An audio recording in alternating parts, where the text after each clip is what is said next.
By 2050 we have to double food production in the world, and when you look at the climate and the space available, there's only two places where that can happen. That's Latin America and sub-Saharan Africa.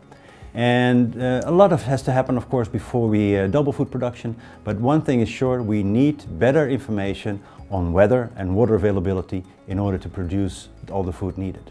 And that's why we started the TAMO initiative, which will provide the basic data needed to increase food production in the world. Good weather forecasts are vital for farmers. They need to know when it will rain in order to know when to sow and when to apply fertilizer. Satellites are important sources of information, but without ground data, accuracy is low. This is why TAMO aims at establishing a network of 20,000 weather stations across sub-Saharan Africa. The combination of these ground data with satellite data and weather models will provide reliable weather forecasts for food production. The first step was to co-create the weather stations that are suitable and sustainable in the African context. The weather stations had to be robust, cost-efficient and without moving parts to minimize maintenance. Full use was made of recent innovations in sensing technology and mobile phone communication.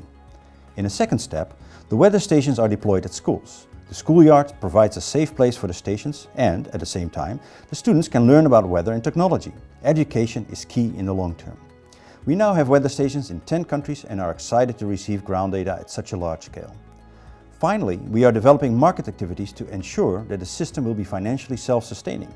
Data will be available free of charge to governments and science, but it will be a modest fee for commercial use of the data, enough to sustain the network. With the TAMO initiative, we will show that it's possible to collect data in Africa reliably, cost-efficiently and financially sustainable. These data are essentially to achieve necessary increase in global food production.